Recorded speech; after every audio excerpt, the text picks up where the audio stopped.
Welcome to the 39th episode of our podcast on European marketing and innovation. If you are obsessed with innovation, and perhaps with chocolate as well, then this episode is especially for you. I get the innovation part, Paul, but chocolate? You bet, Alejandro.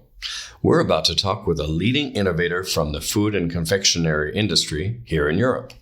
In fact, he is so prolific in the creation of new products, I like to think of him as a European Willy Wonka. That must mean that he has a fantastic chocolate factory, right? Absolutely, and I've been there. However, before I introduce him to our listeners, I'd like to introduce you. Alejandro Molina has joined me as co-host of our podcast after Alba's departure in pursuit of a new dream. In fact, we're quite proud of her. She'll be working with children in Sri Lanka in this next part of her life. So, welcome, Alejandro. Thank you, Paul. Speaking of dreams, voice marketing has always been one of mine. So, I'm excited to share with our worldwide audience. And I really think you will love meeting Luis Román. He's the Director of Business Development at Lacasa, a 170-year-old leader in chocolates and other sweet creations. His most recent promotion comes after a decade as Chief Marketing Officer. Oh, I'm a mega fan of Lacasitos and Conguitos. Those are legendary brands in Spain and beyond. And they are so successful thanks to constant innovation. Even Mars' famous M&Ms have been unable to unseat them as the king of market share for that category in Spain. Now, I don't know if we'll meet any Oompa Loompas, but are you ready to meet a European Willy Wonka?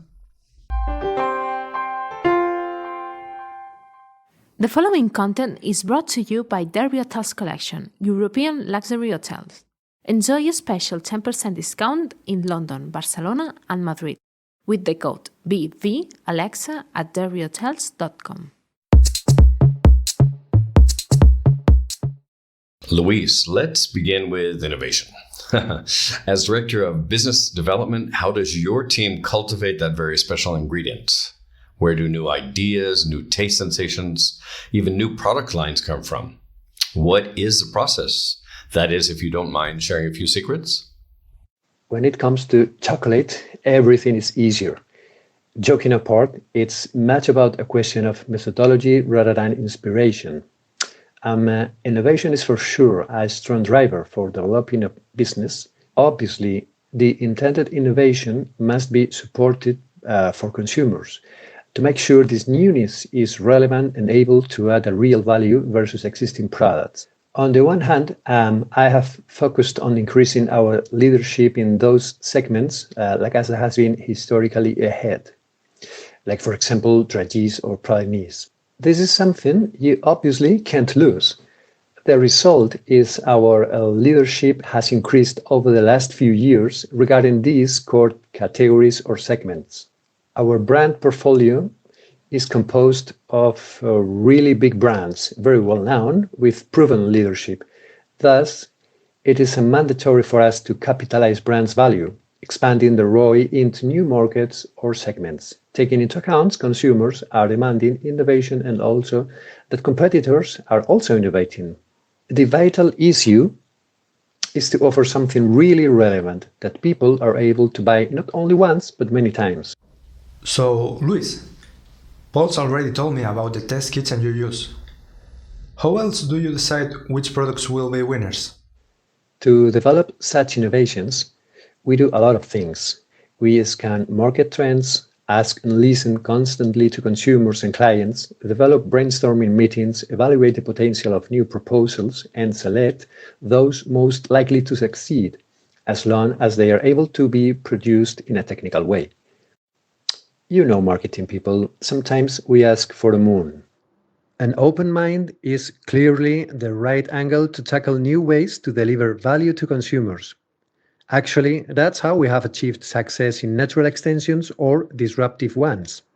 From the point of view of natural growth, our brands have expanded products range into other segments different from original dragées, like chocolate bars, chocolate eggs, pralines, creams, panettone, ice creams, milkshake, yogurt. But we have to consider innovation in a broader way, not limited to a product framework. Strong brands have no limits, and our brands have become even a lifestyle brands, launching shoes or shirts into the fashion market. During your tenure as marketing manager at Lacasa, you invested in e-commerce with a long-term strategy and commitment. Thanks to that vision, year after year, you've broken sales records. And you also use the e-store as a showcase for innovative Lacasa brand extensions. So, which products worked best online and why? Any advice you might give to colleagues from the food industry who plan to expand now into e-commerce? E-commerce is an important touch point for our consumers, a relevant one actually, considering the increase of purchasing people in internet. It is true that food has one of the lowest penetration market regarding e-commerce, but we have to find out the way to complement the offline purchase. Our brands, fortunately, have built a powerful distribution during the company's history, 170 years so far. So our products are available in almost every place of the customer offline journey. In addition, the selling price is relatively low. So why should you buy in our e-commerce if you can find the same product in a huge number of selling points and you have to pay for shipping? The solution is to offer in the e-commerce something which is not available offline, something exclusive for this channel. Personalization is a perfect way to deliver this required differentiation from products available in traditional distribution channels. From the standard, well-known Lacasitos tube, for example, to personalized tube including the buyer's name printed on it. It's the perfect product fitting several needs: present, birthday, wedding, celebrations in general. I was recently at a wedding in South Ken, and I was quite surprised at a special detail I saw there. The bride, who is Spanish, had miniature Lacasito tubes, personalized with the name of each child at the children's tables. She must have brought them with her from Spain. It's a brilliant idea, Luis. Cool, Carrie. It makes me think of that big fight I had with my girlfriend. I remember you told me, forget the damn flowers. Think chocolate. I swear, you probably saved our relationship.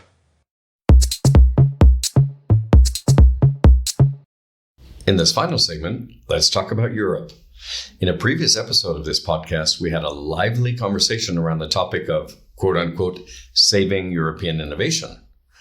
Some experts feel that the old continent is destined to continue to suffer declines in the areas of business development, new product creation, and overall creativity. How do you see it? Is it easy to innovate in Europe? Is the new generation of European business people ready to compete with the USA and Asia? Much has been said about this subject. My view is not about how easy or difficult it is to innovate in Europe. The real point is how easy it is to innovate in other countries, other continents, or areas.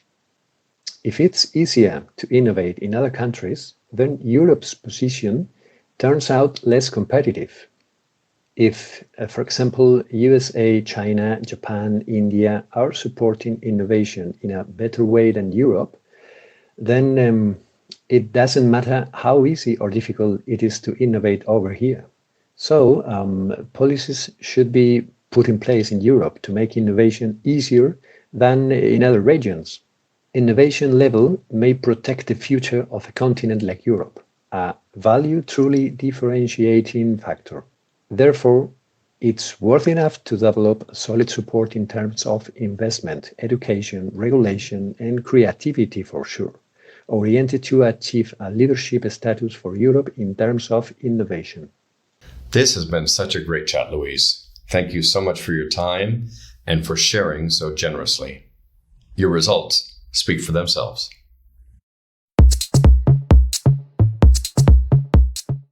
Remember to check out our other flash briefings in the podcast section of our blog. Many of the episodes include very interesting chats with European innovators and entrepreneurs. Till then, goodbye from Spain.